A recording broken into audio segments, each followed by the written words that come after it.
Hello friends. तो चलिए start करते हैं अपने सॉलिड स्टेट की पार्ट 9 की वीडियो, और जिसमें हम आज डिस्कस करने वाले हैं इलेक्ट्रिकल प्रॉपर्टीज़ ऑफ सॉलिड। जैसे कि आप सब जानते हैं, हमने अपनी प्रीवियस वीडियोस में already already defects in solid को डिस्कस कर लिया है काफ़ी डिटेल मैनर में। ठीक है, और वैसे ही अब हम देखेंगे कि सॉलिड्स के अंदर इलेक्ट्रिकल प्रॉपर्टी कैसे आती है। इलेक्ट्रिकल प्रॉपर्टी मतलब the property which is related to current. ठीक है, अब यहाँ पे देखिए, वापस प्रीवियस नॉलेज की ज़रूरत है। यहाँ पे लिखा गया है, can you recall what is electrical conductivity. Electrical conductivity क्या होती है, what is meant by term electrical insulator and semiconductor. तो इलेक्ट्रिकल कंडक्टिविटी क्या होती है, द डिवाइस, द सब्सटेंस और the material which allows the flow of electron through it. ठीक है, उसे हम कहते हैं इलेक्ट्रिकल कंडक्टिविटी। और दूसरा क्या है, what is meant by the term electrical insulator and semiconductor. Electrical insulator are those which do not allow the electricity to pass through them, and semiconductors which allow the electricity to pass under certain conditions. Okay, ये हो गया। या फिर आप कह सकते हैं which allow partial flow of current। तो एक बार वापस बताना चाहूँगा, what is electrical conductivity. Electrical conductivity is the material, the substance which allow the flow of current. ठीक है, और करंट क्यों प्रोड्यूस होता है, डी हाँ, due to motion of electron. Solids show a very wide range of electrical conductivity. Accordingly solids are classified into 3 category, conductors, insulators and semiconductor. जो solid हैं उनको इलेक्ट्रिसिटी कंडक्ट करने के हिसाब से हमने 3 कैटेगरी में क्लासीफाई किया है। एक तो पहले होते हैं कंडक्टर, जो कि इलेक्ट्रिसिटी को अच्छे से कंडक्ट करते हैं, और जो दूसरे होते हैं जो बिल्कुल नहीं कंडक्ट करते, और तीसरे आते हैं जिसे हम कहते हैं सेमी कंडक्टर। वो कंडक्ट करेंगे इलेक्ट्रिसिटी को एक कंडीशन पे। ठीक है, तो conductors, solids having electrical conductivity in the range 10 to the power 4 to 10 to the power 7 पर ओम पर मीटर। पर ओम पर मीटर, देखिए ये कंडक्टिविटी की यूनिट है। ठीक है, ये कंडक्टिविटी की क्या है, unit. So what is conductivity, inverse of specific resistance. Specific conductivity is what, inverse of specific resistance. तो स्पेसिफिक रेजिस्टेंस क्या होता है, ओम मीटर। तो कंडक्टिविटी क्या हो जाएगी, पर ओम पर मीटर। ये यूनिट थी, तो याद रखिएगा 10 to the power 4 to 10 to the power 7। Metals and electrolytes are example of electrical conductor. Electrolyte भी इलेक्ट्रिसिटी कंडक्ट करते हैं, बट उसकी कुछ कंडीशन है। तो मैं आपको यहाँ पे बता दूंगा कि इलेक्ट्रोलाइट कंडक्ट करेंगे इलेक्ट्रिसिटी सिर्फ और सिर्फ 2 केसेस में। कब, या तो वो एक्वस स्टेट में हो, एक्वस मतलब पानी में, या तो फिर उनको लिया हो मोल्टन स्टेट में। और यहाँ पे मैं कहना चाहूँगा एक्वस ज़रूरी नहीं है, एक ऐसा सॉल्वेंट जिसमें जिसमें जो इलेक्ट्रोलाइट है वो टूट जाए और आयंस बन जाए। आयंस बनेंगे तो वो फ्लो करेंगे, और फ्लो करेंगे तो इलेक्ट्रिसिटी को कंडक्ट करेंगे। लेकिन अगर इलेक्ट्रोलाइट सॉलिड स्टेट में होगा तो वो इलेक्ट्रिसिटी को कंडक्ट करने वाला नहीं है। Metal conduct electricity bye movement of electron, while electrolyte conduct electricity bye movement of ions. ठीक है, अगर आपको इलेक्ट्रोलाइट के बारे में जानना है तो आप हमारी इलेक्ट्रोकेमिस्ट्री की जो पार्ट है उसमें जाके देख सकते हैं, प्लेलिस्ट है वो, मैं ऊपर आई मतलब लिंक भी दे दूंगा, आई बटन आपको आ जाएगा। This section we will study some aspects of electronic conductivity of electricity. इस सेक्शन में हम क्या करने वाले हैं, हम इलेक्ट्रॉनिक कंडक्टिविटी के बारे में पढ़ने वाले हैं, कैसे कंडक्ट करते हैं। दूसरा आता है इंसुलेटर, जो बिल्कुल भी करंट को पास होने नहीं देते। Solids having low electrical conductivity in the range of 10 to the power -20 to 10 to the power -10 पर ओम पर मीटर। देख रहे हैं कितना कम है, 10 टू द पावर -20, मतलब ऐसे 0 0 0 0 0 0 समवॉट अराउंड। आप 19 0 लगाएंगे और फिर 1 लगाएंगे। ठीक है, तो कितना आ जाएगा, 10 to the power -20 is called as insulator. Most non-metals and molecular solids belong to this category. Non metal, तो मैं यहाँ पे बताना चाहूँगा नॉन मेटल क्यों कंडक्ट नहीं कर पाता इलेक्ट्रिसिटी। सिंपल सी बात है, अगर नॉन मेटल में आप न्यूक्लियस ले लो और बाहर वाला इलेक्ट्रॉन ले लो, तो न्यूक्लियस जो है वो इलेक्ट्रॉन को काफ़ी टाइटली, काफ़ी स्ट्रांगली खींच के रखता है नॉन मेटल में, और जल्दी इलेक्ट्रॉन फ्री नहीं हो पाते। और जब इलेक्ट्रॉन ही नहीं फ्री होंगे तो कैसे एक कंडक्टर इलेक्ट्रिसिटी कंडक्ट करे। अब आ जाता है सेमीकंडक्टर, ये आते हैं 2 के रेंज में। कौन कौन से, जी हाँ, ये आता है कंडक्टर और इंसुलेटर के बीच में, तो इसीलिए देखिए इसके नाम में लिखा है सेमी कंडक्टर। ओके कुछ करते भी हैं कुछ नहीं भी करते हैं. Solids having electrical conductivity in the range of 10⁻⁻6 to 10⁻4 पर ओम पर मीटर. ये जो वैल्यू है ये आपको याद होना चाहिए, ये वैल्यू आपको याद होना चाहिए, ये एमसीक्यू में पूछा जाएगा. This range is intermediate between conductor and insulator, जैसे कि नाम में लिखा है. Metalloids like silicon germanium belong to this category. जो मेटालॉइड होते हैं जिनकी प्रॉपर्टी हम बोलते हैं ना मेटल और नॉन मेटल के इंटरमीडिएट होती है. अब कैसे कंडक्टर बिहेव करता है, कैसे इंसुलेटर बनता है और कैसे सेमीकंडक्टर बनता है, इसको एक्सप्लेन करने के लिए हमारे पास एक थियरी है. जिस थियरी को हम कहते हैं बैंड थियरी. और मैं आपको बता देना चाहूँगा ये बैंड थियरी जो है ना ये आती है मॉलिक्यूलर ऑर्बिटल थियरी से. और मॉलिक्यूलर ऑर्बिटल को ही हम बैंड कहते हैं. और आपको पता ही होगा 11th स्टैंडर्ड में आपने पढ़ा है मॉलिक्यूलर ऑर्बिटल कब बनती है. जी हाँ, जब एटॉमिक ऑर्बिटल कंबाइन होती है. ठीक है, देखिए यहाँ पे electrical conductivities of solid metals, non metals and metalloids are explain in terms of band theory. Electrical जो कंडक्टिविटी है मेटल की, नॉन मेटल की एंड मेटलॉइड की, उसे हम बैंड थ्योरी से एक्सप्लेन करते हैं. A band is made of closely packed electronic energy level. तो देखिए जिनमें एनर्जी का गैप काफ़ी कम होता है उनसे बैंड बनता है. सिंपल सी बात है, वो एटॉमिक ऑर्बिटल कंबाइन करेंगे जिनका एनर्जी गैप काफ़ी कम है और वो क्या बना देंगे, band. Band formation can be correlated with the formation of molecular orbital by interaction of atomic orbital. ये हमने पढ़ा है last year chapter called as nature of chemical bond. पहले देखिए how many molecular orbitals are formed by interaction of two atomic orbitals. दो atomic orbital interaction करेंगी तो दो मॉलिक्यूलर ऑर्बिटल बनेंगी, ये हमें पता है. क्योंकि number of molecular orbital formed is equal to number of atomic orbital, AO जिसे हम कहते हैं अंडरगोइंग कॉम्बिनेशन. जितनी एटॉमिक ऑर्बिटल कंबाइन होंगी उतनी ही मॉलिक्यूलर ऑर्बिटल बनेंगी. And what is metallic bond? Simple सा है, मेटालिक बॉन्ड आप सबको पता है. अगर नहीं पता है तो आप केमिकल बॉन्डिंग की मेरी प्लेलिस्ट में जाके चेक कर सकते हैं, या फिर यूट्यूब सर्च बार में आप लिख सकते हैं metallic bond by yes sir, आपको आ जाएगा. और नहीं metallic bond, majority of the चीज़ें वो लोगों को ऐसा लग रहा है कि हम सिर्फ स्टेट बोर्ड पढ़ा रहे हैं. जी बिल्कुल नहीं. हमारे चैनल पे अगर आप अंदर जाके देखें तो जेई है, 10th स्टैंडर्ड है, 11th स्टैंडर्ड है. ठीक है, and soon will be coming with respect to commerce also. ठीक है, सारे बच्चों को हम हेल्प करेंगे. बस हमें ये देखना है कि what kind of response we are getting. It completely depends on the response, because now if the people from other background are coming like commerce and arts and that, then we should have nice response to the YouTube channel. I hope you understood. ठीक है, metallic bond को मैं already discuss कर चुका हूँ, वो आप देख सकते हैं. According to molecular orbital theory, interaction of atomic orbital combining atoms result in formation of equal number of molecular orbital. देखिए अब ऐसा हो सकता है किसी को डाउट हो कि एटॉमिक ऑर्बिटल क्या होता है, मॉलिक्यूलर ऑर्बिटल क्या होता है. तो देखिए केमिस्ट्री एक बेसिक्स वाला सब्जेक्ट है, आपको 11th आना चाहिए, वरना ये चीज़ें काफ़ी डिफिकल्ट हो सकती हैं. फिर भी मैं अपने लेवल पे ऐसा ट्राई करूँगा कि आपको इन शॉर्ट चीज़ों को एक्सप्लेन करूँ. ठीक है, तो रही बात एटॉमिक ऑर्बिटल और मॉलिक्यूलर ऑर्बिटल की, तो आगे चल के मैं एग्जाम्पल से एक्सप्लेन कर दूँगा. Which spread over the entire molecule. Molecular orbital जो है वो पूरे मॉलिक्यूल में स्प्रेड हुई रहती है. This interaction of energy level of electron in the closely spaced constituent atoms in solid results in formation of band. A simple मैं बताऊं तो जिनके बीच में एनर्जी गैप कम होता है, जिन और एटॉमिक ऑर्बिटल के बीच में एनर्जी गैप कम होता है, सिंपली वो कंबाइन होती हैं और क्या बना देती हैं, मॉलिक्यूलर ऑर्बिटल. और जब मॉलिक्यूलर ऑर्बिटल कंबाइन होंगी, ठीक है सॉरी, जब एटॉमिक ऑर्बिटल कंबाइन होंगी तो मॉलिक्यूलर ऑर्बिटल बनेगी और उसी मॉलिक्यूलर ऑर्बिटल को हम बैंड कहते हैं. आगे चल के बैंड का भी क्लासिफिकेशन है. Band theory considers formation of two type of bands, namely conduction band and valence band. तो कितने टाइप के बैंड बनते हैं, दो टाइप के, एक कंडक्शन बैंड बनता है और एक valence band. Another important concept of band theory is band gap.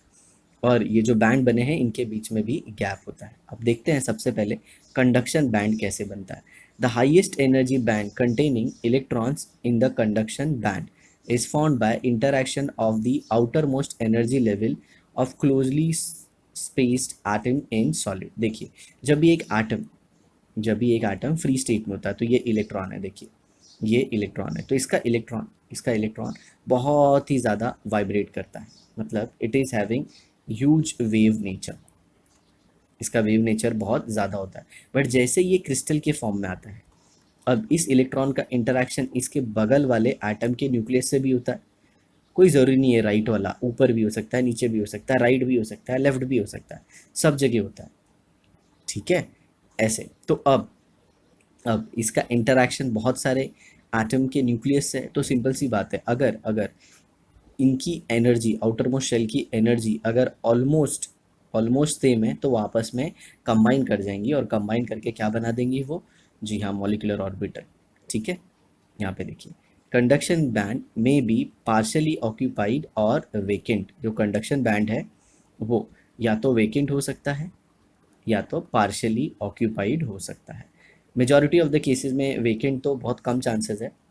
ठीक है, ऐसा जनरली वो वेकेंट वाला जो केस है, मैं आपको बता दूं, मेजॉरिटी ऑफ द केसेस में वो नॉन मेटल के केस में ही मिलता है। अदरवाइज आपको मेटल और जो सेमी कंडक्टर है उनके केस में, मेटल के केस में कंप्लीटली फिल्ड, पार्शियली फिल्ड मिलेगा, और सेमी कंडक्टर के केस में हम टेम्परेचर बढ़ाते हैं तो उसकी पार्शियल फिलिंग हो जाती है। वो देखते हैं, आगे देखते हैं।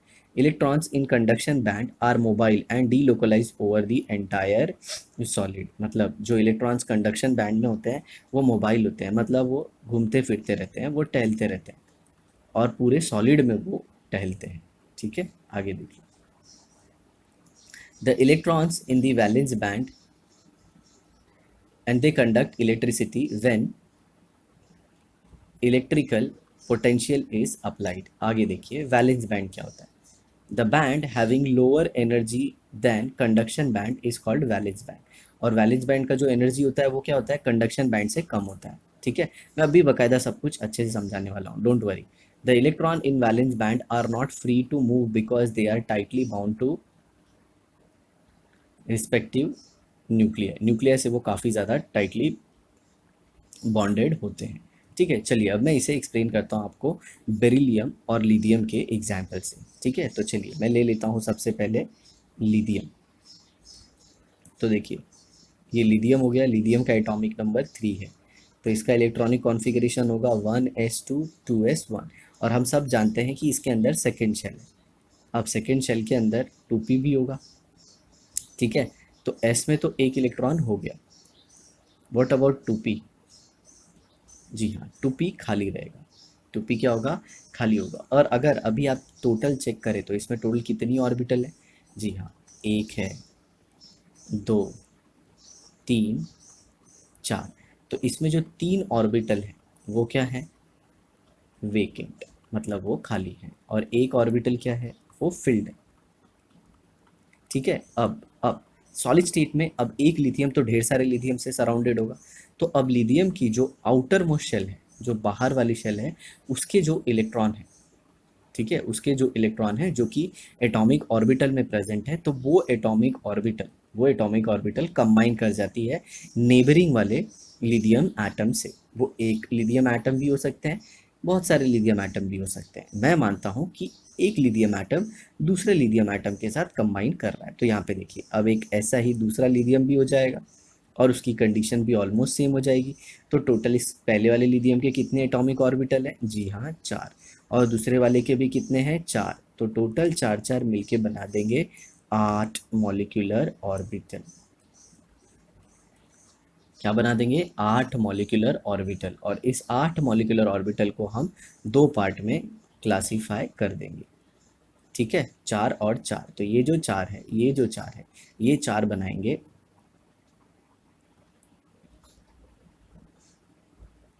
वैलेंस बैंड, और ये बनाएंगे कंडक्शन बैंड। ठीक है, और इसे मैं डायग्रामेटिकली रिप्रेजेंट करके आपको दिखाता हूँ।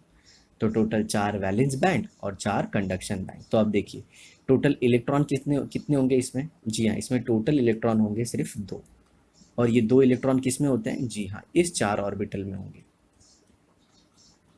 ये 4 में, और वो घूमते फिरते रहेंगे। ठीक है, और ये अंदर वाले पार्टिसिपेट नहीं करते, क्योंकि ये न्यूक्लियस से काफ़ी ज़्यादा टाइटली अटैच होते हैं। तो ये जनरली एमओ में फॉर्मेशन में पार्ट नहीं लेते। हालांकि इनका भी फॉर्मेशन ऑफ मॉलिक्यूलर ऑर्बिटल होगा, बट वो बहुत ही स्मॉल एक्सटेंट तक, जनरली हम उसे इतना ज़्यादा डिस्कस नहीं करते। आई होप आपको समझ में आया होगा, ठीक है। क्योंकि आउटर मोस्ट, अगर आपने बॉन्डिंग पढ़ी होगी, तो दो मॉलिक्यूल या फिर दो एटम के बीच में जो इंटरेक्शन होता है एटॉमिक ऑर्बिटल के बीच में, वो जनरली हमें बाहर वाली शेल या फिर उसके ऑर्बिटल से ही पता चलता है, ठीक है। अब ये देखिए, इसका डायग्रामेटिक रिप्रेजेंटेशन देखते हैं। तो मैंने यहाँ पे ऐसे ये एक वर्टिकल लाइन खींची और ये एक दूसरी, ठीक है, और यहाँ पे ये ऐसे।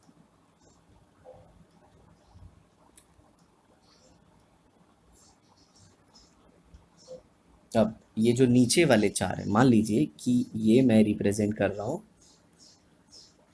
4 वैलेंस बैंड। जो आपको याद होगा, मैंने बोला कि टोटल 8 एमओज बनेंगी, तो उसमें से 4 वैलेंस बैंड होगी और ये 4 क्या होंगी, ये 4 होंगी कंडक्शन बैंड,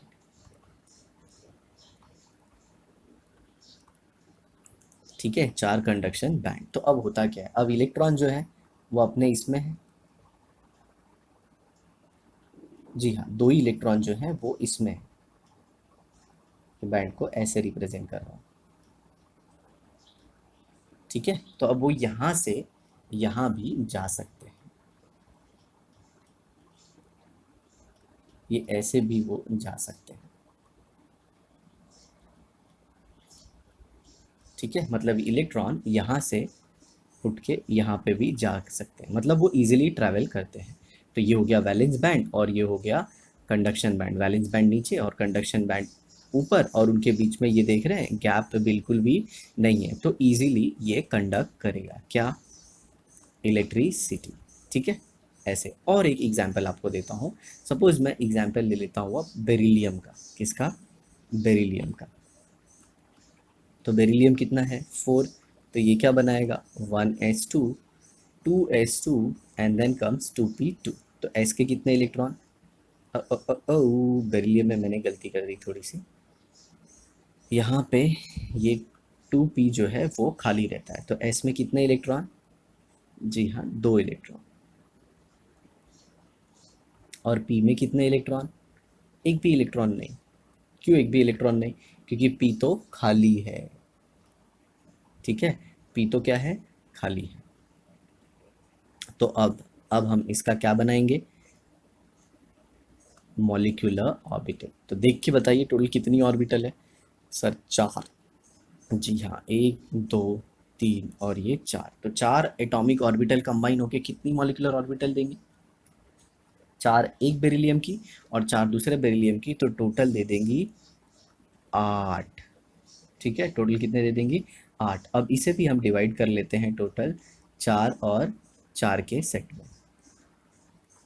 4 और 4 के सेट में। आप ऐसे भी कर सकते हैं, बोलते हैं ना अन इवेंट डिस्ट्रीब्यूशन भी हो सकता है, कोई ज़रूरी ऐसा नहीं है कि इक्वल डिस्ट्रीब्यूशन हो, अन इवेंट डिस्ट्रीब्यूशन भी हो सकता है। जैसे कि 2s ऑर्बिटल जो है वो आपस में कंबाइन करके, जो 2s ऑर्बिटल है वो आपस में कंबाइन करके वैलेंस बैंड बना देती है, और 2p कंबाइन करके क्या बनाती है, कंडक्शन बैंड। ऐसे भी हो सकता है। जो बैंड की थ्योरी है वो हमारे 12th लेवल पे इतने डिटेल में नहीं है, आगे जाएंगे तो आप इसके बारे में बहुत सारे चीज़ों को इजीली पढ़ पाएंगे। अभी उसी को मैं डायग्रामेटिकली रिप्रेजेंट करता हूँ।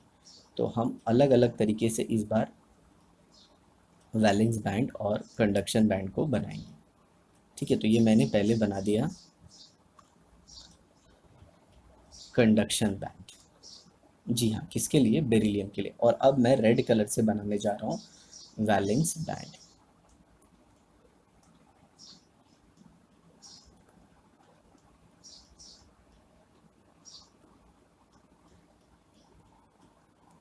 ठीक है। अब यहाँ पे आपने कुछ देखा, यहाँ पे ये पार्ट जो है वो ओवरलैप है, और ऑलरेडी ये तो ऐसे भी होगा,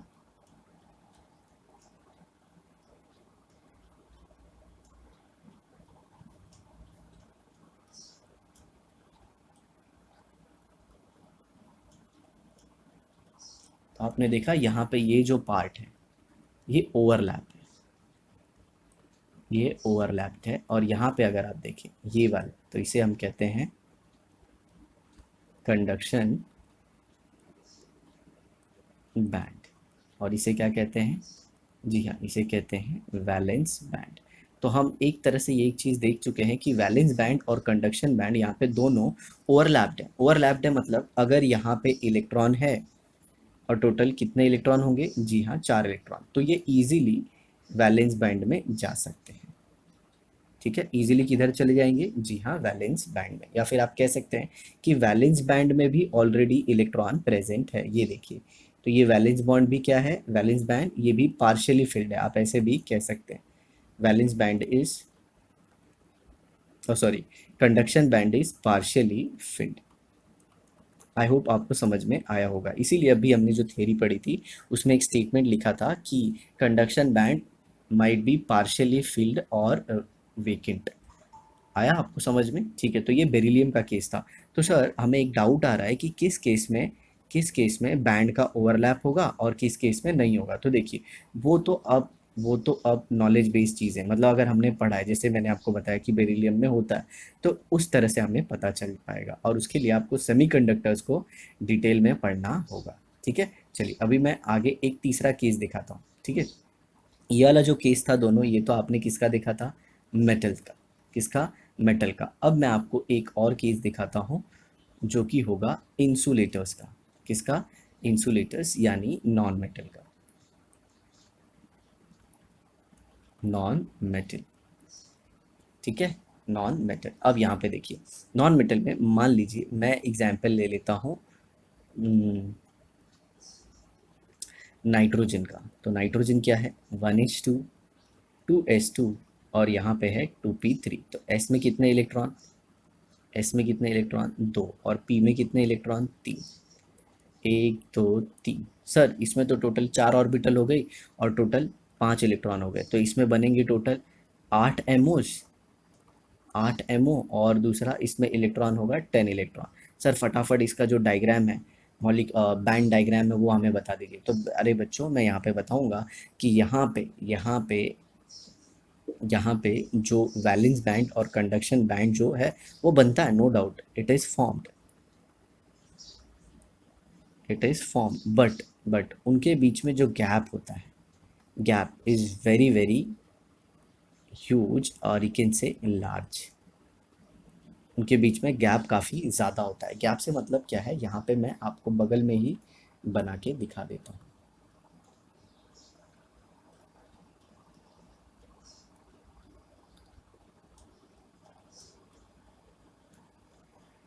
ये हो गया हमारा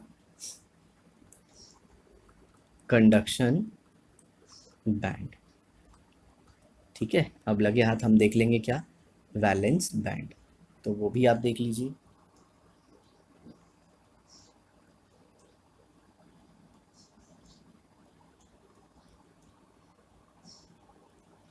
तो ये हो गया वैलेंस बैंड, जिसमें क्या होता है? इलेक्ट्रॉन्स। इसमें ढेर सारे इलेक्ट्रॉन होंगे, जो आप बोल रहे थे ना, ये टोटल इलेक्ट्रॉन इतने हो जाएंगे, 10 इलेक्ट्रॉन, वो सारे यहीं पे होंगे। लेकिन अगर आप यहाँ पे गौर से देखें तो यहाँ पे एनर्जी गैप काफ़ी ज़्यादा है। This is called as energy gap, और इसे इसे हम फॉरबिडन जोन भी कहते हैं। क्या कहते हैं? Forbidden zone. मतलब वो पार्ट जिसमें वैलेंस बैंड और कंडक्शन बैंड के बीच का एनर्जी गैप काफ़ी ज़्यादा है, मतलब वो कंबाइन नहीं कर पाते, ओवरलैप नहीं कर पाते, और जिसकी वजह से ये इलेक्ट्रॉन यहाँ से यहाँ नहीं जा पाते। तो ये जो बैंड डायग्राम था, ये किसका था? नॉन मेटल का। सर अब ऐसा क्यों होता है सर कि मेटल में ओवरलैप दिखता है और नॉन मेटल में नहीं दिखता? तो मैं आपको बताना चाहूँगा, बहुत ही इंपॉर्टेंट चीज़ है ये, ध्यान से सुनिएगा।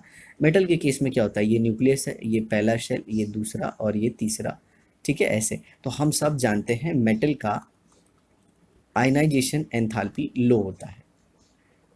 आयनाइजेशन एंथैल्पी जो होता है लो होता है, प्लस प्लस मेटल की जो साइज़ होती है वो बड़ी होती है। सर दोनों तो एक ही जैसे हैं, क्योंकि अगर साइज़ बड़ी होगी तो आयनाइजेशन एंथैल्पी लो होगी। तो सिंपल सी बात है, यहाँ पे जो इलेक्ट्रॉन होंगे वो इजीली बाहर निकल जाते हैं। इजीली बाहर मतलब इससे एक चीज़ समझ में आती है कि न्यूक्लियस जो है वो इनको, ये इलेक्ट्रॉन्स को इतना स्ट्रांगली अपनी तरफ नहीं खींचता जितना कि एक नॉन मेटल का न्यूक्लियस खींचता है। ठीक है, तो होता क्या है कि मेटल के इलेक्ट्रॉन फ्री होते हैं मूव करने के लिए। लेकिन जब वही आप नॉन मेटल में देखेंगे, मान लीजिए ये नॉन मेटल का न्यूक्लियस है, ये पहला शेल, और ऐसे दो ही शेल लेता हूँ, ये उसका इलेक्ट्रॉन हो गया। ठीक है, लेकिन ये जो न्यूक्लियस से ये काफ़ी टाइटली बाउंडेड होता है और इसका आयनाइजेशन एंथैल्पी भी बहुत हाई होता है। तो जो अंदर वाले इलेक्ट्रॉन हैं वो बनाते हैं वैलेंस बैंड। क्या बनाते हैं? Valence band. सर कौन से अंदर वाले? क्या सारे अंदर वाले? जी नहीं, आउटर मोस्ट शेल की मैं बात कर रहा हूँ। जैसे जैसे अगर आप नाइट्रोजन की ले लें तो ये 2s और 2p। ठीक है, इन्हीं के कॉम्बिनेशन से दोनों बैंड बनते हैं, वैलेंस बैंड और कंडक्शन बैंड। तो उसमें से कुछ जो मेजॉरिटी ऑफ इलेक्ट्रॉन्स है वो किस में चले जाते हैं? वैलेंस बैंड में, और कुछ बचते हैं तो वो किस में रह जाते हैं? कंडक्शन। ठीक है, लेकिन यहाँ पे तो मेजॉरिटी ऑफ द इलेक्ट्रॉन या सारे इलेक्ट्रॉन किस में आ जाते हैं? वैलेंस बैंड में। क्यों? क्योंकि नॉन मेटल का जो न्यूक्लियस होता है वो काफ़ी स्ट्रांग होता है, और जिसकी वजह से वैलेंस बैंड और कंडक्शन बैंड का गैप काफ़ी ज़्यादा है, और इसीलिए इलेक्ट्रॉन फ्लो नहीं कर पाता, और उसे हम कहते हैं इंसुलेटर। अब हम तीसरा और बहुत इंपॉर्टेंट कैटेगरी पे आ जाएंगे जिसे हम कहते हैं सेमीकंडक्टर। देखिए, वीडियो को क्या है, जल्दी से भी ख़त्म कर सकते हैं। यू विल फाइंड वीडियोस जिसमें लोगों ने फटाफट कंसेप्ट को ख़त्म कर दिया है, टेक्स्ट बुक की लाइन को पढ़ के और खुद के थॉट बना के। समझ में आया? स्टेट बोर्ड है तो लोग, बहुत सारे लोग ट्राई करते हैं टीच करने का, बट अगर आपको एक्चुअल कंसेप्ट जानना है तो इन चीज़ों को तो डिटेल में पढ़ना होगा ही। ऐसे नहीं, मैं 3-4 वीडियोज़ में भी चाहता तो इसे ख़त्म कर देता, बट इट इज़ यूजलेस। चीज़ों को आपको डिटेल में पढ़ना होगा। जैसे इमेजिन आप 12th कंप्लीट करने के बाद some of you will enter into engineering field, some of will enter into medical field, आप डॉक्टर बन जाओगे। तो क्या इतना आसान होता है डॉक्टर बन जाना? क्योंकि आप उसके बाद लोगों की ज़िंदगियां हैंडल करोगे। ठीक है, तो चीज़ों को डिटेल में पढ़ना होता है। चलिए, अब सेमीकंडक्टर के लिए मैं कुछ एग्जांपल ले लेता हूँ। जैसे सिलिकॉन एंड जर्मेनियम। सर यही क्यों? हमारे सिलेबस में बेटा यही है तो हम ये पढ़ रहे हैं। ठीक है, तो सिलिकॉन का अगर मैं ले लूँ तो सिलिकॉन का इलेक्ट्रॉनिक कॉन्फ़िगरेशन होता है 1s2, 2s2, 2p6, 3s2 and 3p2। तो ये देखिए, ये थर्ड शेल के हो गए, 3s और 3p। तो s के कितने इलेक्ट्रॉन? 2 इलेक्ट्रॉन। और p में भी कितने? 2, लेकिन वो अलग अलग ऑर्बिटल में। जी हाँ, ये hunts rule of maximum multiplicity से आपने देखा होगा कि हम दोनों इलेक्ट्रॉन को एक ही ऑर्बिटल में नहीं रखते। तो टोटल कितने इलेक्ट्रॉन हो गए? जी हाँ, टोटल हो गए 4 इलेक्ट्रॉन। ठीक है, और ऐसे ही दूसरा सिलिकॉन भी होगा तो टोटल कितने इलेक्ट्रॉन हो जाएंगे? 8 इलेक्ट्रॉन। और हमारी ऑर्बिटल कितनी हो जाएंगी? 4 और 4 8। अब 8 में से हम डिवाइड कर देंगे क्या? 4 4 4 बॉन्ड, 4 जो बोलते हैं कंडक्शन बैंड, और 4 क्या हो जाएंगे? Valence band. तो अब देखिए, मैं यहाँ पे पहले बना देता हूँ कंडक्शन बैंड, जो कि एम्प्टी होते हैं, जो कि क्या होते हैं? एम्प्टी। अब लगे हाथ हम बनाएंगे क्या? Valence band.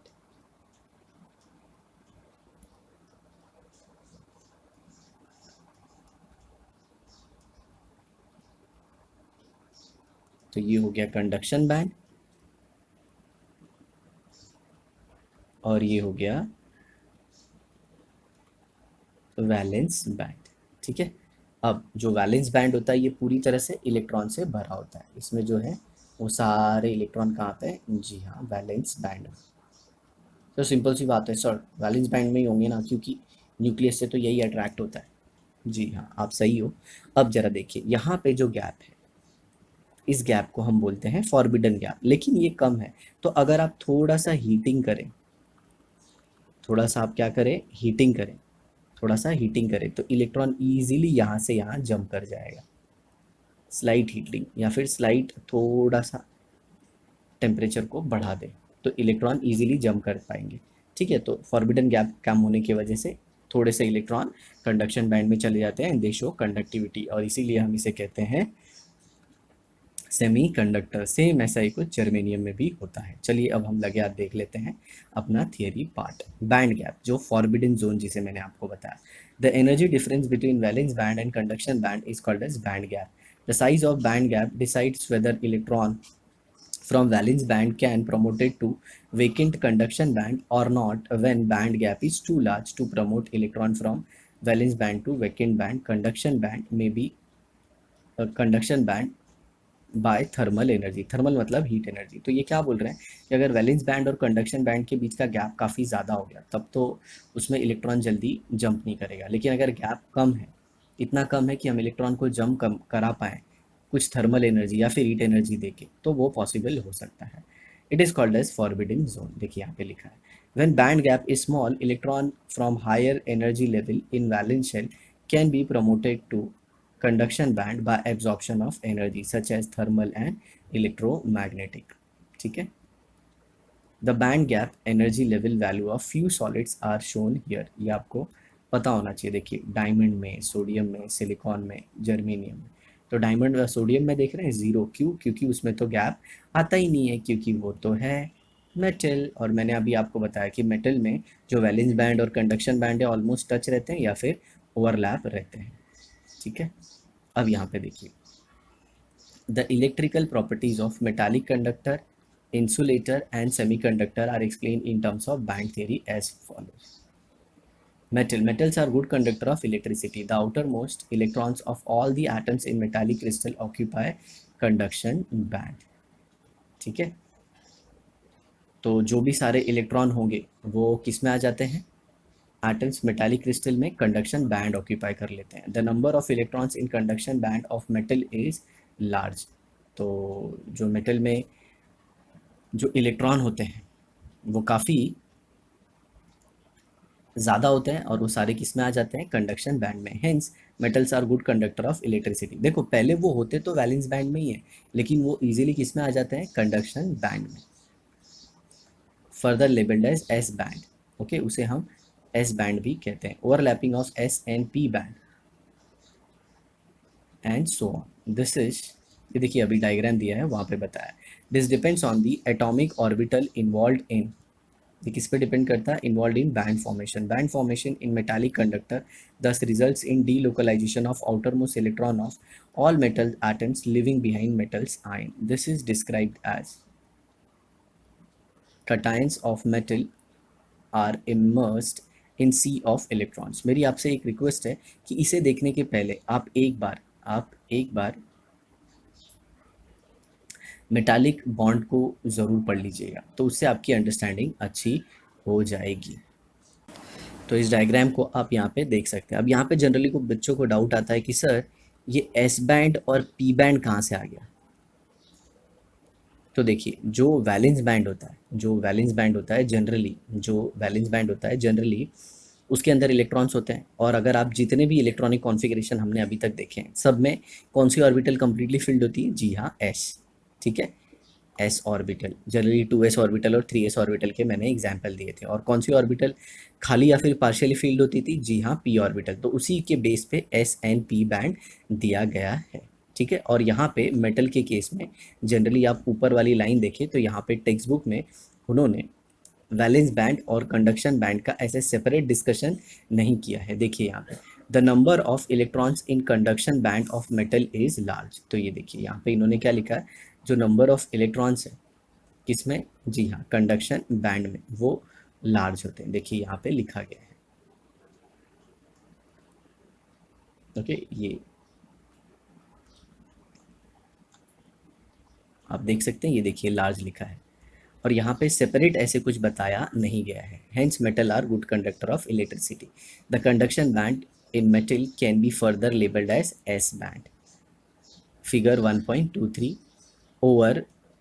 overlapping of S and P band and so on। और उस डायग्राम को सिंपली इधर बता दिया गया है। ठीक है, तो एस बैंड मोस्टली जहाँ तक मेरा मानना है वो ऐसे बोल रहे हैं भले कि कंडक्शन बैंड है, बट आप ऐसे मान के चलिए कि एस जो बनता है वो जनरली वैलेंस का बनता है। किसका? Valence band. ठीक है, और इसे पी को हम क्या बोलते हैं? ये है कंडक्शन बैंड। और ये देख रहे हैं यहाँ पे ओवरलैपिंग भी हो गई है। आपको अगर आपको याद हो तो बेरिलियम का हमने एग्जाम्पल दिया था। अगर आप फिजिक्स पढ़ेंगे तो उसमें एन बैंड करके भी ऐसे थियरी आती है, जैसे 3n 4n 4n। ठीक है, टोटल 8n बन जाएंगे। जैसे हम लोग ने 8 एमओज बोला था, तो वो यहाँ पे बोलते हैं कि ऐसे n आ जाते हैं। मतलब जैसे अगर 3p ऑर्बिटल है, उससे जो बैंड बनेंगे तो उसे 3n कहेंगे, ठीक है। और अगर 2s से बना है तो उसे 2n कहेंगे। ऐसा है कुछ, ठीक है। आगे देखिए, the cations of metal atoms occupy lattice site where vibrate about their mean position. At high temperature, metal cations undergo increased vibrational motion about their lattice site. The flow of electron is interrupted by increased vibrational motion. As a result, conductivity of metal decreases with increasing temperature. अभी देखिए simple सी बात है, ये metal का ion है, जिसकी वजह से मान लीजिए इस पे पॉजिटिव चार्ज आया एक इलेक्ट्रॉन देने की वजह से, और जब ये मेटल आयन ऐसे वाइब्रेट करेगा तो जो इलेक्ट्रॉन यहाँ से आ रहे हैं, मान लीजिए यहाँ से आ रहे हैं, तो उनके चलने में क्या होगा, प्रॉब्लम होगा। ये तो सेम, ये वही वाली थियरी है जो आप फिजिक्स में पढ़ते हो रेजिस्टेंस में। क्या होता है, टेम्परेचर बढ़ाने पे जो मेटल आयन है वो अपने मीन पोजीशन पे वाइब्रेट करने लगता है। ऐसे वाइब्रेट करने लगेगा तो इलेक्ट्रॉन के फ्लो को क्या हो जाएगा, प्रॉब्लम, और जिसकी वजह से उसकी कंडक्टिविटी क्या हो जाती है, कम हो जाती है। ये तो हमने अपने लोअर क्लासेस में भी पढ़ा है। क्या आप जानते हैं, metallic sodium is an example of conductor where the conduction band is partially filled and there is no band gap. जी हाँ, सोडियम भी है और एक बेरिलियम भी है। मैं अपने साइड से बता देता हूँ। Electronic configuration of sodium is argon 3s1। Okay, sodium is argon 3s1। देखिए ये गलत है, यहाँ पे नियॉन होना चाहिए। क्या होना चाहिए, नियॉन। देखिए काफ़ी मिस्टेक कर रहे हैं ये टेक्स्ट बुक में, यहाँ पे आर्गन होना चाहिए। ऊपर भी देखिए कंडक्शन बैंड लिख दिया था एस की जगह पे, जबकि एस पक्का वैलेंस बैंड है। Interaction of partially filled 3s atomic orbital of all the sodium atom will give rise to same number of MOs. देखिए 3s ऑर्बिटल मतलब ये 3s, all these closely spaced MOs together form a continuous band of energy which is called as 3s band. Lower half of 3s band corresponds to BMO, bonding molecular orbital, and filled, while the other half of 3s band is corresponds to ABMO, is empty. There is no gap. जैसे देखिए यहाँ पे 3s बताया गया था, 3s और 3s मतलब अगर दो एटॉमिक ऑर्बिटल ऐसे कंबाइन हो जाएंगी तो दो मॉलिक्यूलर ऑर्बिटल बनेगी, और दो मॉलिक्यूलर ऑर्बिटल में से एक क्या बनती है, BMO, और एक क्या बनती है, ABMO, बॉन्डिंग और एंटी बॉन्डिंग। ये तो 11th स्टैंडर्ड का कंसेप्ट है, ठीक है। तो जो सोडियम है उसके बाहर 3s को ही लिया इन्होंने, ठीक है। तो 3s के कॉम्बिनेशन से इन्होंने ऐसे बता दिया है कि 3s का एक ऑर्बिटल है, ऐसे ही दूसरे सोडियम का एक 3s, दो मिलके दोनों कितना बना देंगी, दो, दो मॉलिक्यूलर ऑर्बिटल। और दो मॉलिक्यूलर ऑर्बिटल बनने की वजह से क्या होगा, दो मॉलिक्यूलर ऑर्बिटल बनने की वजह से क्या होगा, दो पार्ट में डिवाइड हो जाएंगी, बॉन्डिंग एंड एंटी बॉन्डिंग। और ये 3s का एक इलेक्ट्रॉन और दूसरे 3s का एक इलेक्ट्रॉन दोनों किस में चले जाएंगे, BMO में, मतलब बॉन्डिंग मॉलिक्यूलर ऑर्बिटल। क्यों उसमें गए, क्योंकि उसकी एनर्जी लो होती है। आई होप आपको समझ में आया होगा। आगे देखिए, between these two halves the 3s band of sodium is the conduction band, contains same number of electrons as the sodium atom. This is responsible for the high conductivity of metallic sodium. जी हाँ, उसके इसमें valence band और conduction band को almost एक ही मान लिया जाता है, क्योंकि पूरा जो इलेक्ट्रॉन है वो BMO में है और वो घूमते फिरते रहता है, तो यहाँ पे जनरली वो उसे कंडक्शन बैंड ही मान रहे हैं। आगे देखिए, metallic magnesium is an example of conductor with overlapping band, जो मैंने बेरिलियम के केस में डिस्कस किया था। Electronic configuration of Mg is argon 3s2 or 3p0. Interaction of completely filled 3s atomic orbital of magnesium atom give rise to same number of molecular orbital. मतलब ये जो 3s है ये आपस में कंबाइन होकर क्या दे देगी, मॉलिक्यूलर ऑर्बिटल। सर किसके साथ कंबाइन होगी, दूसरे मैग्नीशियम के 3s के साथ, which are filled. These together form 3s band which is completely filled. यहाँ पे देखिए 3s क्यों आया, क्योंकि थर्ड ऑर्बिटल और s सब ऑर्बिट की है। Interaction of vacant 3p atomic orbital of magnesium atom give rise to same number of vacant molecular orbital together called as 3p. तो देखिए 3s वाले को इन्होंने क्या बोल दिया, सॉरी 3s के जो दो इलेक्ट्रॉन थे उससे अभी कंप्लीटली क्या बनेगा, वैलेंस बैंड, ठीक है। और मेरे कहने का मतलब है इसका नाम 3s इसलिए दिया क्योंकि ये s ऑर्बिटल से बना, और इसका नाम 3p क्यों दिया, क्योंकि ये p ऑर्बिटल से बना। कैसे, मैग्नीशियम का अगर इलेक्ट्रॉनिक कॉन्फ़िगरेशन लिखें तो मैग्नीशियम 12 है, तो 1s2 2s2 2p 6 और 3s2 और आगे 3p भी होगा, लेकिन 3p क्या होता है, खाली होता है। ठीक है, आगे देखिए, this is the vacant band, this is the vacant band. The filled 3s band and the vacant 3p band overlap each other. As a result, high energy electrons move from 3s band to 3p band. इसके लिए आप मेरा beryllium वाला example समझ लीजिए, आपको सब कुछ अच्छे से समझ में आ जाएगा। ठीक है, और ये इंसुलेटर की कहानी तो एकदम सिंपल है, इसमें जो गैप है वो काफ़ी ज़्यादा होता है, फॉरबिडन जोन, उसका भी रीज़न मैं ऑलरेडी बता चुका हूँ। The valence band and conduction band in insulator are separated by a large energy gap, forbidden zone, as shown in diagram. ठीक है, तो यहाँ से अगर आपको इलेक्ट्रॉन को ऊपर जंप कराना है, वैलेंस इलेक्ट्रॉन, तो बहुत ज़्यादा थर्मल एनर्जी इज लगेगी, और वो तो जनरली इनसफिशियंट है। क्यों इतना ज़्यादा थर्मल एनर्जी लगेगा, पता चला कि नॉन मेटल ही मेल्ट हो गया, तो कहाँ से आपको कंडक्टिविटी दिखेगी।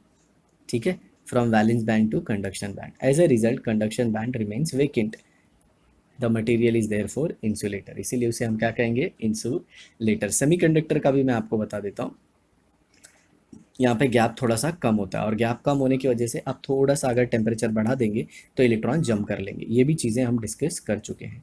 ठीक है, तो मैं लाइन को रीड कर देता हूँ ताकि कुछ तकलीफ हो तो आपको समझ में आ जाए। Electrical conductivity of a semiconductor material is intermediate that of metal and insulator. जो कंडक्टिविटी है सेमीकंडक्टर की वो बीच में आती है, मतलब मेटल से ना ज़्यादा, मेटल से ज़्यादा नहीं, मेटल से कम, और इंसुलेटर से ज़्यादा। ठीक है, मेटलॉइड, सिलिकॉन और germanium. Like insulator, the valence band in semiconductor is completely filled with electron. Semiconductor में वैलेंस बैंड पूरा इलेक्ट्रॉन से भरा होता है, और कंडक्शन बैंड क्या होता है, खाली होता है, और उनके बीच का जो गैप होता है वो काफ़ी कम होता है। किसके कंपेयर में, जी हाँ, इंसुलेटर के कंपेयर में। ओके, अब यहाँ पे देखिए, as temperature, at a temperature above absolute zero मतलब 0 kelvin, a few electrons in the valence band have enough thermal energy to jump through the small band gap, occupy higher energy conduction band। मतलब अगर आप room temperature की बात करें तो room temperature पे ही कुछ इलेक्ट्रॉन यहाँ से यहाँ पे जंप कर लेते हैं। देखिए, जो भी हम लोगों ने ये एमओ की थियरी, बैंड थियरी की बात की थी, जिसमें वैलेंस और कंडक्शन बैंड बनते हैं, वो सारे हमने 0 केल्विन पे बात की थी। ठीक ठीक है, 0 केल्विन, बहुत ही लो टेम्परेचर पे। तो आई होप आपको समझ में आया होगा। ठीक है, बहुत ही लो टेम्परेचर पे। लेकिन जब जब हम सेमीकंडक्टर की बात करते हैं तो हमारे room temperature that is 25 degree Celsius पे कंडक्शन बैंड है, वो कंडक्ट करेगा इलेक्ट्रिसिटी। द कंडक्शन बैंड दस becomes partially filled and valence band becomes partially empty. मतलब जो इलेक्ट्रॉन है वैलेंस बैंड के वो किस में चले जाएंगे, जी, कंडक्शन बैंड में, और वहाँ पे इलेक्ट्रिसिटी फ्लो होगी। The electrons in conduction band are free to move when electric potential is applied to semiconductor, it conducts a small amount of electricity. ठीक है, और वो इलेक्ट्रिसिटी भी कंडक्ट करने लगते हैं। Such a pure semiconductor material which has a very low but finite electrical conductivity is called as intrinsic semiconductor. ऐसे conductor, okay, semiconductor basically जो जिनकी कंडक्टिविटी कम होती है लेकिन वो फिक्स होती है, उसे हम क्या कहते हैं, इंट्रिंसिक सेमीकंडक्टर। इसे हम डिटेल में आगे पढ़ने वाले हैं, इंट्रिंसिक और एक्सट्रिंसिक में। ठीक है, तो फिलहाल के लिए तो मैं इतना ज़्यादा इसमें डिस्कस नहीं करूँगा। The electrical conductivity of a semiconductor increases with increase in temperature. ऐसा क्यों, क्योंकि जो इलेक्ट्रॉन्स है वैलेंस बैंड से, ये जो नीचे वाला बैंड था जो वैलेंस बैंड था, और ये ऊपर कंडक्शन बैंड था, इसमें जंप ज़्यादा करेंगे और ज़्यादा इलेक्ट्रॉन आ जाएगा। The number of electrons with sufficient energy so as to get promoted to conduction band increases as temperature rises. Thus, at higher temperature, there are more mobile electrons in the conduction band and more vacancies in the valence band than at lower temperature. तो lower temperature के compare में number of electron valence band में अब कम होंगे और conduction band में ज़्यादा होंगे। In fact semiconductors are insulator at low temperature and conductors at high temperature. मतलब बहुत ही लो टेम्परेचर पे जो सेमी कंडक्टर्स है उनसे आप कंडक्टिविटी एक्सपेक्ट नहीं कर सकते, बट हाई टेम्परेचर पे वो कंडक्टिविटी दिखाएंगे। Remember, electrical conductivity of metal decreases and that of semiconductor increases with increasing temperature. ऐसा क्यों, क्योंकि मैंने आपको बताया था कि जैसे ही आप मेटल का टेम्परेचर बढ़ाओगे, मेटल जो एटम है जो कि आयन के फॉर्म में रहते हैं मेटालिक सॉलिड में, वो वाइब्रेट करने लगेंगे अपने मीन पोजीशन पे, और जिसकी वजह से जो इलेक्ट्रॉन वहाँ से मूव करेगा उसे हिंड्रेंस होगा, मतलब उसे तकलीफ होगी। ओके, तो टेम्परेचर बढ़ाने से वाइब्रेशन बढ़ जाता है तो करंट इजीली फ्लो नहीं होगा। जबकि जबकि सेमीकंडक्टर का फंडा अलग है। सेमीकंडक्टर में जो इलेक्ट्रॉन है वो ज़्यादा एंटर हो जाएंगे, किसमें, कंडक्शन बैंड में। कहाँ से, वैलेंस बैंड से, तो कंडक्टिविटी बढ़ जाएगी। ठीक है, तो this is all about today's lecture. अपनी नेक्स्ट क्लास में हम एक्सट्रिंसिक सेमीकंडक्टर के बारे में पढ़ेंगे। ठीक है, एक्सट्रिंसिक और थोड़ा बहुत मैं आपको इंट्रिंसिक के भी बारे में बता दूंगा। ओके, तो आई होप आपको ये वीडियो ज़रूर पसंद आई होगी, और आपके कुछ भी डाउट है तो उसे कमेंट बॉक्स में ज़रूर मेंशन कीजिए। Thanks a lot for watching the video.